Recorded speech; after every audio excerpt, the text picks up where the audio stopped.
The frozen earth of eastern France in late January 1945 was not merely cold. It was a living, breathing entity that sought to consume the warmth of any man foolish enough to lay upon it. This was the Colmar Pocket, a stubborn bulge in the Allied lines, where the German 19th Army had dug their heels in with the ferocity of a wounded animal backed into a corner. The air temperature hovered near 0 degrees Fahrenheit, turning the mud into jagged ridges of iron-hard ruts and the trees of the Holzwehr forest into skeletal fingers clawing at a gray, unforgiving sky. For the men of Company B of the 15th Infantry Regiment, 3rd Infantry Division, the war had ceased to be a crusade for liberty and had devolved into a primal struggle for survival against the elements and an enemy who possessed a terrifying surplus of heavy armor, while the Americans found themselves stretched thin, exhausted, and critically under strength. The ground was too hard to dig foxholes, and the snow was too deep to run through, making every movement a labored gasp for freezing air that burned the lungs like inhaling shattered glass. In the center of this frozen hell stood a young man who looked entirely out of place amidst the carnage of industrial warfare.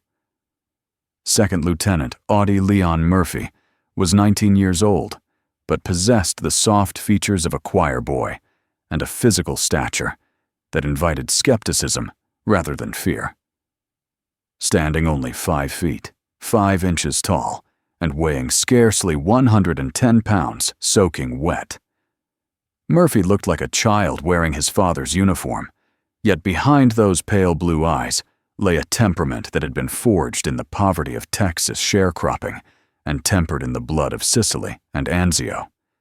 He was the commander of Company B, not because of his age or his imposing presence, but because he was the only officer left standing. His company, which should have numbered over 200 men, had been whittled down by the meat grinder of the European theater to a mere 19 effectives. 19 tired, sick, and freezing men were all that stood between the relentless German war machine and the collapse of the American flank near the village of Holzwehr. They were the underdogs in a fight that mathematics dictated they had already lost. The silence of the afternoon on January 26, 1945, was shattered not by a scream, but by the mechanical growl of Maybach engines roaring to life in the distance. The sound was unmistakable, a deep, guttural thrumming that vibrated in the chest cavities of the American infantrymen signaling the approach of German armor. Out of the white haze emerging like steel ghosts from the tree line came the enemy counterattack. 6 Panzer tanks, heavy and menacing, supported by 2 companies of elite German infantry dressed in winter whites, moved forward with the confidence of predators who know their prey is trapped. The snow crunched beneath the tracks of the Jagd Panthers and Tiger tanks as they maneuvered into firing positions, their long 88mm cannons sweeping the field in search of targets. To the 19 men of Company B, this was the end. They had no heavy anti-tank weapons capable of penetrating the frontal armor of a Tiger, and their artillery support was sporadic at best. The psychological weight of seeing that much steel rolling toward a handful of shivering infantrymen was enough to break the spirit of seasoned veterans. Supporting Murphy's fragile line were 2 M10 tank destroyers, aggressive-looking vehicles with open-topped turrets and 3-inch guns designed to hunt armor, but on this day, they were the hunted. The German gunners, experienced and precise, wasted no time in acquiring their targets. The first M10 maneuvered to find a firing solution, but the German 88s were faster. A high-velocity armor-piercing shell slammed into the American tank destroyer with the sound of a sledgehammer striking an anvil. The impact was catastrophic. The M10 shuddered violently as the round penetrated its armor, turning the interior into a spray of molten metal and spalling. Smoke began to pour from the vehicle, not the gray smoke of exhaust, but the thick, black, oily smoke of a fuel fire. The second tank destroyer, seeing the fate of its twin, attempted to retreat, but slipped on the icy terrain, sliding helplessly into a ditch at a precarious angle, effectively rendering itself useless. In a matter of seconds, the American heavy support had been erased from the board, leaving Audie Murphy and his 19 riflemen naked before the oncoming onslaught. The German infantry, sensing blood, surged forward, using the cover of their tanks to advance across the open field. They moved with professional discipline, their Mauser rifles and MP-40 submachine guns ready to sweep the Americans from their shallow scrapes in the snow.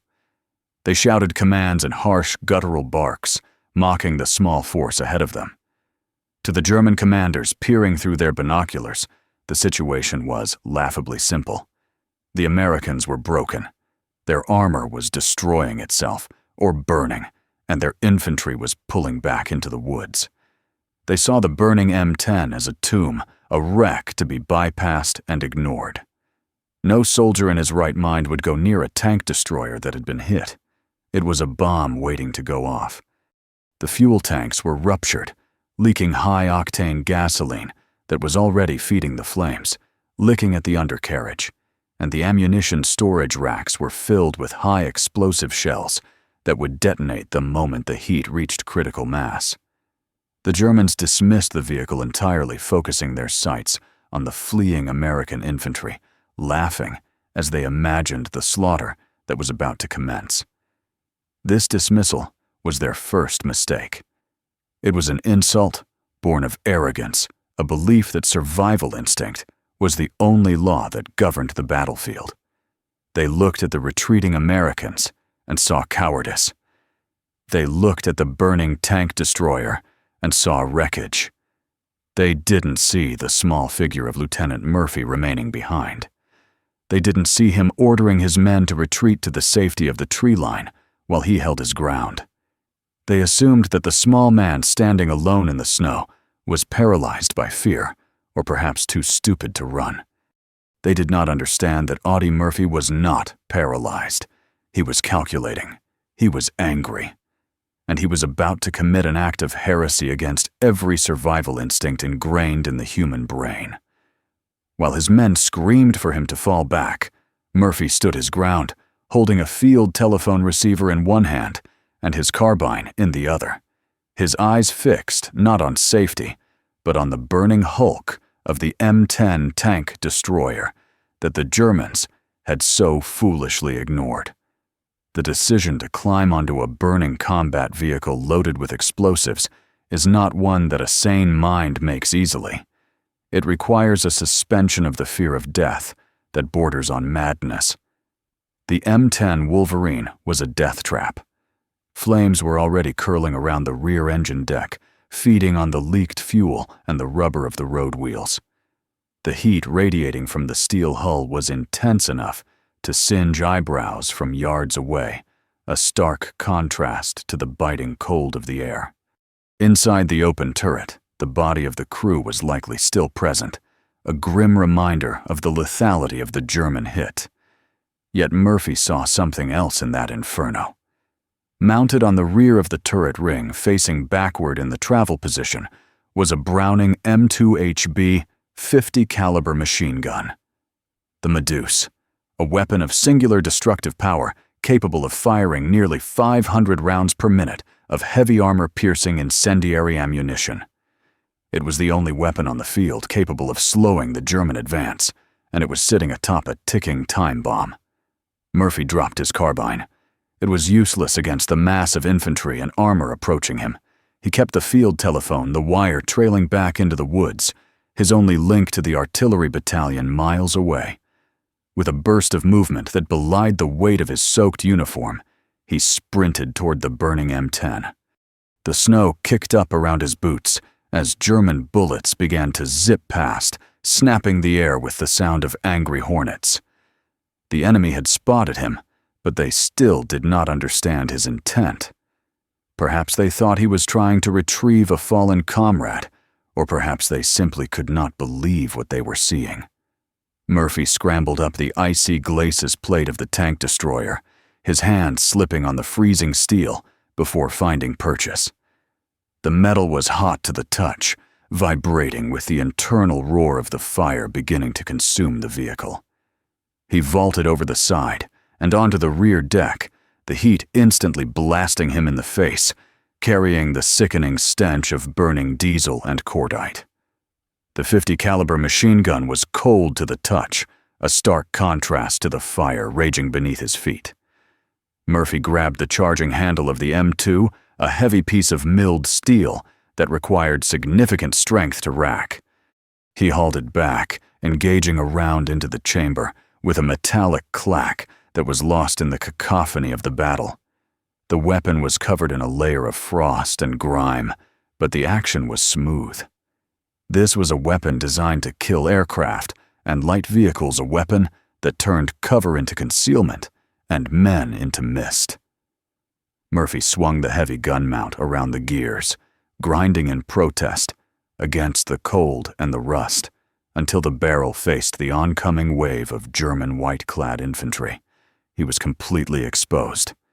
The M10 had an open turret, meaning there was no roof to protect him from shrapnel or sniper fire.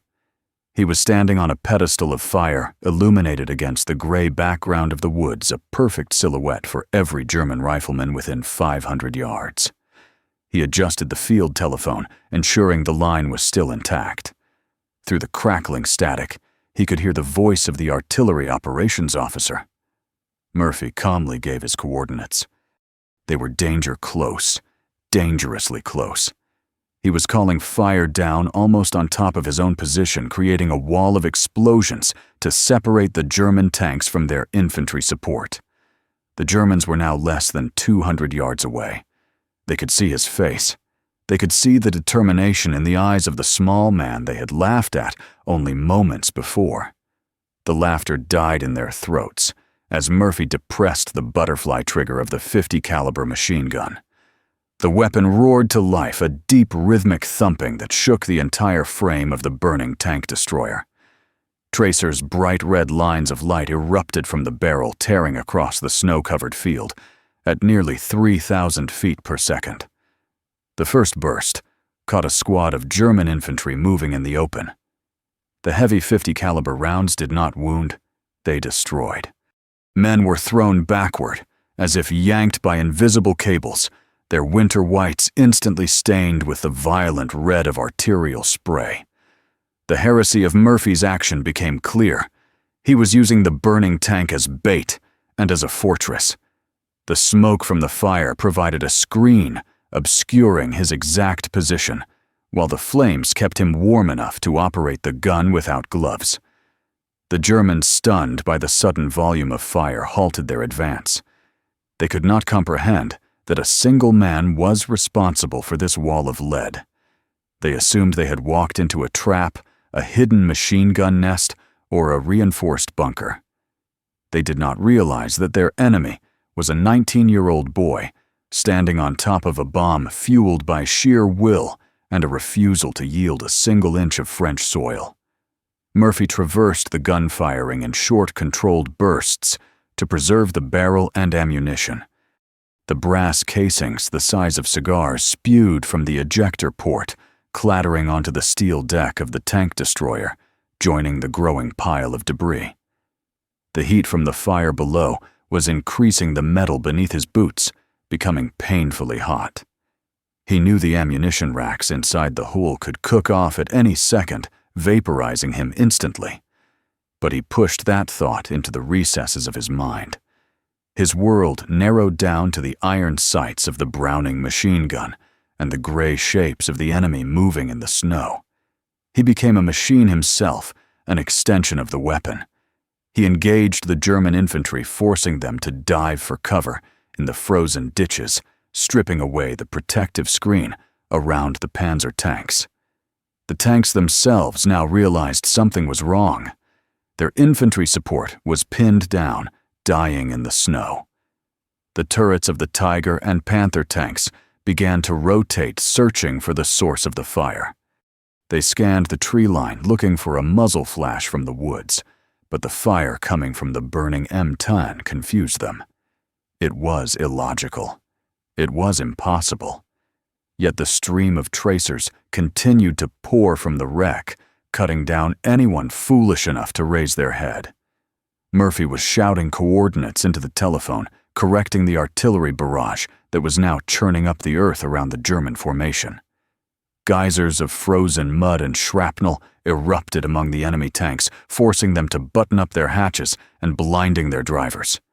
The combination of precision machine gun fire and devastating artillery support created a kill zone that the Germans could not cross. The physical toll on Murphy was immense. The recoil of the .50 caliber shook his small frame with every burst, rattling his teeth and bruising his shoulders. The smoke from the burning tank filled his lungs, making him cough violently, his eyes watering from the acrid fumes. But he did not stop. He reloaded the weapon, his hands moving with practiced efficiency, swapping out ammunition cans as the belts ran dry. He was a one-man army holding back a tide of steel and hate. The Germans began to focus their fire on the burning tank, finally realizing that the devil was in the fire. Bullets pinged off the turret armor and sparked against the gun shield. A squad of German soldiers tried to flank him, crawling through a drainage ditch on his right. Murphy spotted them out of the corner of his eye.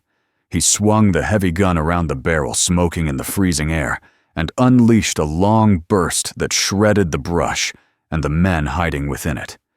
He was alone, completely and utterly alone. The woods behind him were silent, save for the distant sounds of his retreating company. There was no one to pass him ammunition, no one to watch his back, no one to witness the sheer audacity of what he was doing. He was fighting a war of attrition against an entire company of German soldiers, and he was winning. The Germans, confused and battered, began to waver. Their arrogance had turned to confusion, and then to fear. Who was this demon that refused to die? Why would the Americans sacrifice a man in such a suicidal manner? They could not understand that Murphy was not being sacrificed. He was the sacrifice. He had offered himself up to the god of war to buy time for his friends, and in doing so, he had become something more than a soldier. He had become a force of nature as unstoppable as the fire that burned beneath his feet. As the battle raged on the fire inside, the M10 grew in intensity. The flames were now leaping up around the turret ring, licking at Murphy's boots. The paint on the armor was blistering and peeling away. He could feel the heat searing his legs through his trousers. The danger of explosion was now imminent. A rational man would have jumped. A hero would have retreated after making his point. Audie Murphy did neither. He stayed. He adjusted his aim. He fired again. And again. And again. He was rewriting the definition of courage in real time, proving that the size of the warrior matters nothing compared to the size of the fight in him. The abyss had stared back at him, and Murphy had stared it down the barrel of a .50 caliber machine gun. The heresy of his survival was an insult to the German war machine, and he intended to make them pay for it, with every single round in the belt. The initial shock of the German assault had faded, replaced by a cold, professional fury that settled over the battlefield like a shroud. The enemy soldiers, realizing that the burning vehicle was not a ghost, but a fortification manned by a single lunatic, began to coordinate their fire with lethal intent.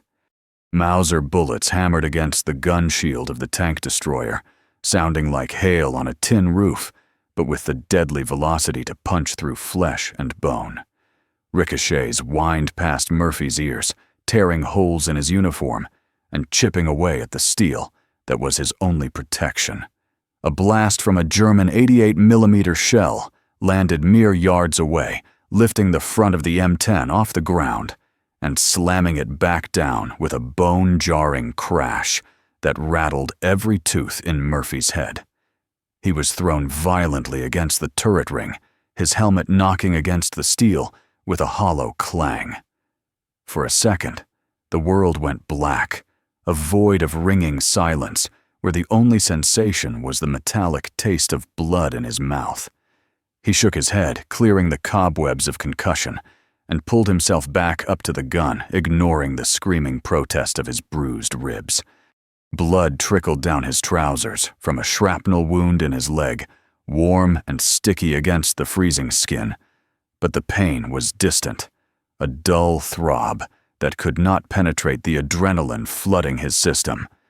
He was now operating in a state of hyper-clarity, where time seemed to slow down, allowing him to see the muzzle flashes of individual rifles in the tree line and track the arc of tracers as they sought to end his life. The German infantry were no longer standing in the open.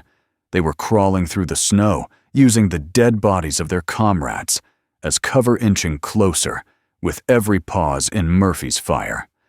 They were hardened veterans of the Eastern Front men who had survived the horrors of Stalingrad and Kursk, and they were not accustomed to being stopped by a single man.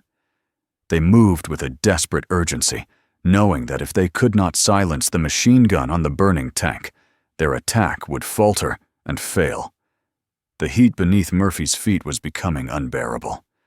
The fire in the engine compartment had spread to the fighting compartment, turning the steel floor into a griddle. The rubber seals around the hatches were melting, dripping hot black goo that smelled of chemical death. Smoke billowed up around him, a thick, choking gray cloud that stung his eyes and filled his throat with soot.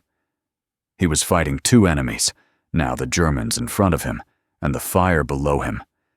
Every time he inhaled, he tasted the acrid smoke of burning diesel and oil mixed with the copper tang of his own blood.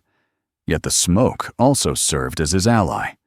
It obscured his silhouette, making him a ghost in the machine, a phantom that appeared only when the muzzle of the .50 caliber flashed. He used the smoke to his advantage, waiting for the wind to clear a patch before unleashing a devastating burst of fire, then disappearing back into the gloom before the German return fire could find him.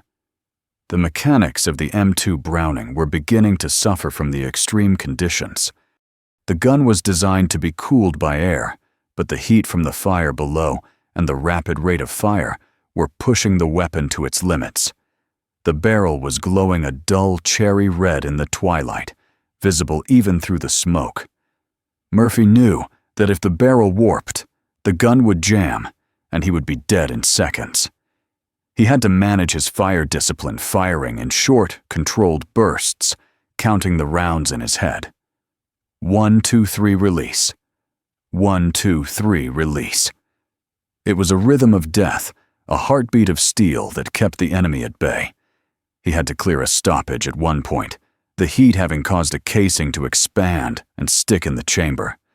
With bullets snapping around his head, he calmly opened the feed tray cover, pried the hot brass out with his knife, and slammed the cover back down, racking the bolt with a savage grunt of effort. To the Germans watching this, it must have seemed like divine intervention or demonic possession.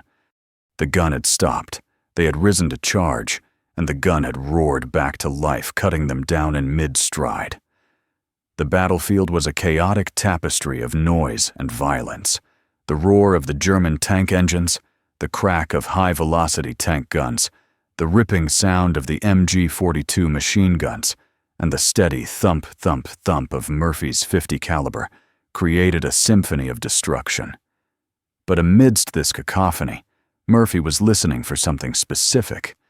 He was listening to the voice on the field telephone, the lifeline that connected him to the artillery batteries miles to the rear. The wire ran from the back of the tank destroyer, snaking through the snow into the woods behind him. It was a fragile thread, but it was the only thing that gave him the power to contend with the heavy German armor. Murphy was not just a machine gunner, he was a forward observer, calling down the wrath of the gods upon the enemy. He corrected the fall of shot, bringing the artillery shells closer and closer, walking the barrage toward his own position like a tightening noose. The climax of the battle approached as the Germans mounted a final desperate push. The sun was dipping below the horizon, casting long shadows across the snow, and the temperature was plummeting. The German commander, realizing that daylight was fading, ordered a total assault.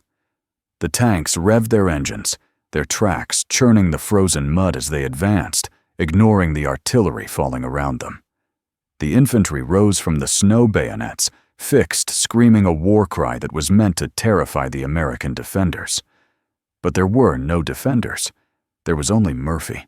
He saw them coming, a gray wave of humanity surging toward him. They were 50 yards away, then 40, then 30. He could see the whites of their eyes, the grimaces on their faces, the steam rising from their breath. Murphy grabbed the field telephone receiver, his hand shaking not from fear, but from the vibration of the tank hull, which was now shuddering as the ammunition inside began to cook off in small, popping explosions. He screamed into the mouthpiece, his voice cracking with strain. He ordered the artillery to fire for effect. Danger close. The officer on the other end hesitated. To follow that order would mean dropping high explosive shells directly on top of the M10. It was madness. It was suicide. But Murphy did not care. He demanded the fire. "Hold the phone," he shouted. "Hold the line."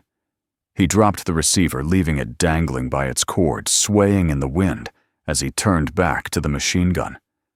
The sky above Holtzwihr tore open. A battalion of 105mm howitzers unleashed a salvo that screamed through the air like a freight train derailment. The ground around the burning tank destroyer erupted. It was not a series of explosions. It was a single continuous upheaval of the earth. The shock waves were physical blows, punching the air from Murphy's lungs and rattling his brain inside his skull. Shrapnel the size of dinner plates sliced through the air, severing tree limbs and cutting down men like wheat before a scythe. The German assault was shattered. The tanks buttoned up their crews, blinded and deafened by the concussion, retreated in panic. The infantry caught in the open with nowhere to hide were disintegrated. The snow, which had been white that morning, was now turned to a churning slurry of gray mud and red blood. Through the curtain of fire and earth, Murphy kept shooting. He was a demon of the threshold guarding the gate to the woods. The .50 caliber bucked and roared in his hands, spewing empty brass casings onto the deck, where they sizzled in the melting snow. He swung the gun from left to right, seeking out any movement, any sign of resistance. A squad of Germans tried to flank him on the right, crawling through a drainage ditch, hoping to catch him from the blind side. Murphy saw them. He swung the heavy barrel around the cooling jacket, hissing as snowflakes hit it, and unleashed a long, sustained burst. The heavy rounds chewed through the brush, and the earth obliterating the ditch and everything inside it. There was no mercy in his actions, only the cold calculus of war. It was them or his men. It was them or him. And on this day, Audie Murphy had decided that it would not be him. The end came not with a bang, but with a click. Murphy pulled the butterfly trigger, and the gun remained silent. He pulled it again. Nothing. He looked down at the feed tray. The belt was gone. He had fired every single round of ammunition available to him. He checked his carbine, but it was empty too. He patted his pockets for a grenade, but found none. He was disarmed. The silence that followed was deafening, louder than the roar of the battle had been. The artillery had ceased, the German tanks were retreating, and the infantry were either dead or fleeing back to the safety of the woods. The battle for the burning tank was over. Murphy stood there for a moment, swaying slightly on his feet. The adrenaline was beginning to fade, replaced by a crushing exhaustion that threatened to buckle his knees. The heat from the tank was now critical. The flames were licking high into the air, curling around the gun mount. He could hear the ominous groan of the metal stressing under the heat, the sound of the fuel tanks reaching their breaking point. He had pushed his luck as far as it would go.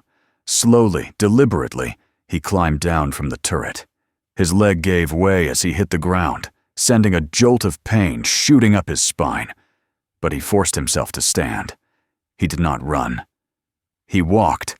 He walked away from the burning wreck, with a strange, disjointed gait, his back to the enemy, refusing to give them the satisfaction of seeing him flee. He had made it perhaps 10 yards into the tree line when the M10 finally gave up its ghost. The explosion was massive, a pillar of fire and steel that reached toward the heavens. The turret where he had stood only seconds before was blown clean off the hull, tumbling through the air like a discarded toy. The concussion knocked Murphy forward into the snow, but he did not look back. He simply picked himself up and continued walking toward where his men were waiting. He emerged from the smoke like a wraith, his face blackened by soot, his uniform soaked in blood, and oil his eyes, staring at something 1,000 yards away. His men stared at him in silence. They did not cheer. They did not slap him on the back. They looked at him with a mixture of awe and horror, as if they were looking at a man who had returned from the dead. In a way, he had. The Audie Murphy who had climbed onto that tank was gone, consumed by the fire and the fury of the moment. The man who walked back was something else, something harder, something colder. He sat down on a fallen log, his hands shaking uncontrollably as the adrenaline crash took hold. He asked for a cigarette. Someone lit one and placed it in his lips.